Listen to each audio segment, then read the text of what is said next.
Hi, my name's Carlos Lopez. I'm originally from a small town in New Mexico, just south of Albuquerque.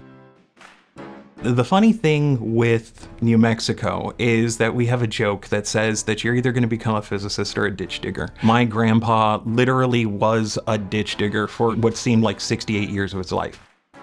All of my family comes from a blue-collar background. My grandfather decided it was time for somebody to try to be a physicist. That means I'm a first-generation college student. That also means that I'm a first-generation white-collar professional. I'm part of the LGBTQ community. I don't see representation. Being a Native American, being Hispanic or Latinx, I don't see a lot of Latino leaders. I don't see a lot of Native American leaders. Being from a blue-collar family and everything that I was taught, it definitely is my connection to CTE. I never got a chance to participate in CTE because I was always on the college-going track. But we know that that's not true anymore. We know that you don't have to choose one path or the other. We talk about liberty, we talk about democracy a lot, and having choice, CTE is that way to spread liberty, to give students the opportunity to do things that are different, pick a pathway, if you will, learn something, grow in something, and change. That is instrumental to your choose your own adventure novel that you're writing for yourself. The fellowship, I think, did a couple of different things. First, it helped me localize, verbalize, and express my personal voice. It helped me get surrounded by a group of people that really supported me, taught me that I needed to value my value. I needed to understand what I brought to the table. I needed to understand and I needed to be comfortable with expressing my story and how that story represents so many other students and so many other professionals that are out there. And to have a group of people surrounding me and a group of people not competing with me, but instead elevating me to give that story, to express my ideas and my thoughts, that honestly is what the fellowship did for me from day one. Representation matters. We need more Native American, Latinx individuals in higher education. We need more men of color, people of color that have terminal degrees. They need to be in front of classes, in front of adults, and be representing the learned experiences that these students have and teaching these students in order to serve them and represent them in the best light that they can. I'm grateful to the fellowship to help me understand that I have value, I have worth, and I need to get that extra credential. I need to be able to be an expert in my field. There's that famous quote that says, you got to be the change that you want to see in the world. And I really embraced that, and I really understood that if I couldn't find a mentor that came from the same identities, that came from the same background as me, it's my job to do so. It's my job to become that mentor, develop people, help people grow themselves, regardless of ethnicity, regardless of sex and race. I need to help develop leaders so that there are more people out there that can represent more people looking for mentors. I knew I needed to grow. I knew I needed to get out of my comfort zone. Education, higher education institutions, that was comfortable. That's what I was used to. But I needed to do more. I needed to have a bigger impact. I wanted to create a legacy of representation for the underserved. And in doing that, I had to grow out of the small institutions and into state leadership positions.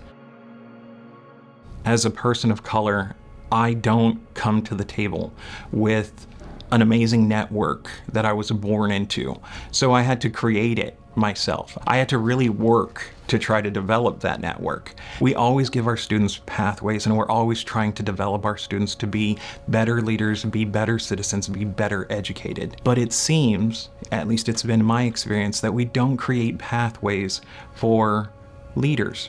We don't harness great talent and then develop them so that they are at the forefront of how they need to lead, what they need to do, and who they're representing. I think that was the greatest challenge for me. Sometimes I just felt in the dark. Sometimes I felt like I had to do it all by myself. I felt like I didn't know which direction I was supposed to go to, and I didn't know who to go to in order to get the help that I needed. And I honestly, truly believe that states need to get better at creating leadership pathways for great people in their organizations to take over those organizations one day, to give them the experience that they need at the middle management level, the upper management level, and the executive level. Some of us that are first generation workers, first generation college students, we don't know how to become executives. It's a skill set. We need to be taught how to have those skills, how to practice those skills, and how to become those executive leaders that we deserve to be. It was that support that really helped me to decide I want to grow as a leader. Not for me, not for the people around me, but for the future generations that are coming behind me. In our departments, in our state departments, all it takes is one intentional, well thought out mentoring program to open it up and to be able to ask people that are already in the ranks willing to do this kind of work. All you have to do is ask the question to set up the mentoring program, and you will find a flood of applications of individuals that are asking to develop these skills. It has to go beyond the PD that's recorded so somebody can play later. It has to have that human interaction. In leadership, we need to start putting the humanity back into the humanization of the process of training our leaders. And through that humanity, through that application, that's how we are going to overcome this leadership drought that we're going through, because we need to develop them. The small, subtle conversations that I can have are going to have greater impacts and will have larger impacts across the nation. And it stems from the experience of being able to share research, to have those conversations, and most importantly, to represent those underserved that I can speak for, that are being forgotten, but being forgotten without people realizing they're being forgotten. If you were to interview me in 5 years, first off, I hope you're starting with the salutation of doctor, and I had to tell you, no, call me Carlos.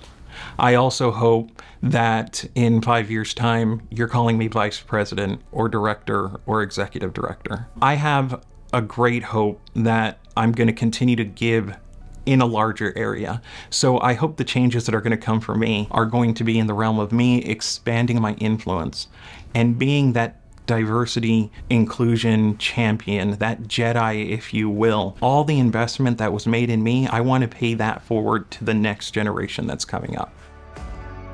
If we want to keep our economies thriving, and we want to in 5 years say that we are in a better place than we were 5 years ago, we have to put students first, we have to put education first, and we have to say that we developed leaders that we're going to continue that work along the way.